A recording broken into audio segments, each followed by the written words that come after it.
Welcome to Talk of the Town. I'm Robyn Zimmerman, along with my guest, Wendy Dickus. She is a horticulture manager for the Coastal Discovery Museum. Nice to meet you. Nice to meet you, Robyn, and thank you for having me. Yes. I love talking about the museum and our beautiful gardens. So let's do an overview of the gardens at the museum. We were talking about a new trail that's open. We'll talk specifically about the Camellia Gardens in a moment, but kind of the lay of the land. Okay.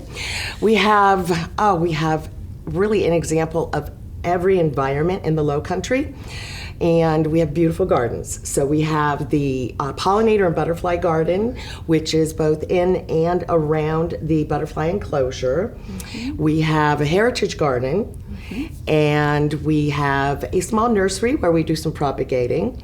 We have a carnivorous garden, which is always fun for people to see. And then we recently opened the Nan Lloyd Trail, and that is a beautiful trail through the live oaks and the maritime forest. Wow. Now, is it Nan Lloyd? Why is it named Nan Lloyd? Nan Lloyd is a longtime volunteer and supporter of the museum. Oh, how wonderful. Now, the Camellia Gardens start blooming in October all the way through March, did you say? Yes, depending on the species, and they will bloom. We have something blooming throughout that period at all times. Kind of with the height being early February. Yes, for the larger, beautiful japonicas. And we have a mini climax in October. So about how many varieties of Not camellias? about. We have 135 of the over 20,000 that are out there. So we have some room to grow. Say that again. There are 120,000 varieties of camellias. 20,000. 20,000 varieties of camellias. And we have 135 to view. Wow, unbelievable. Yeah. We're very, very fortunate. Now, it's been cold. Yeah. So tell us about how that has impacted the camellias. It has had some impact. Camellias can actually take temperatures down to 10 degrees, but we had 4 solid days of that with wind chill also. So we have some cold damage on the leaves, but those leaves that are damaged will fall, just like our live oaks. They are evergreen, but they fall, and they only live about 3 years, and then they replace themselves with a new leaf.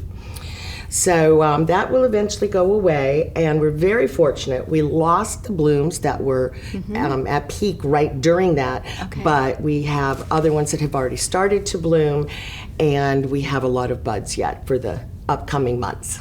Now, as far as taking care of camellias, is it do you fertilize? What about the watering? Kind of talk about you as a horticulture manager to keep them alive and beautiful and blooming the way they need to. I probably do a little more with some great volunteers from the Lowcountry Master Naturalists, or Master Gardeners, excuse me. And but for a homeowner, it's pretty simple. You need to fertilize, as you say, in March and July. Just use an acid plant-loving fertilizer like Hollytone or Job's Azalea fertilizer, and water about an inch a week. If they get the rain. If not, make sure you're supplementing. And you need to have some copper fungicide, some horticultural oil, mulch, and plant them above the ground a little bit. We can talk more about that if we have time. And you'll have a successful camellia.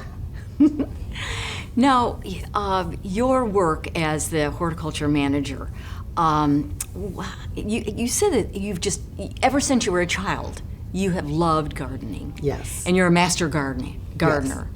So, again, what is your role with the gardens? What all are you said you have a lot of volunteers, but what are you ultimately responsible for? So I am responsible for those gardens, any of the gardens on the property. Growing them, expanding them. We're expanding with a medicinal herb garden that's going to be planted very soon. It's established. We just need to wait for a little bit warmer weather. I also develop programs to help other people learn about the gardens, the history of the plants in the Heritage Garden. We have fun programs like a camellia waxing program, like they used to do in the old days to retain your camellia. they don't last very long in a vase of water, so we wax them. Oh, that's interesting. Yes, and then I'll talk to garden clubs and groups that want to learn how to grow them better Okay, too. fantastic. Wendy, Yeah. thank you so much for being with us. Our time is up. Okay, thank you for having me. Again, Coastal Discovery Museum, Camellia Garden, come on out and walk and see the beautiful, beautiful blooms of the camellias, plus everything else at the Coastal Discovery Museum. Thank you, Wendy, for being with us.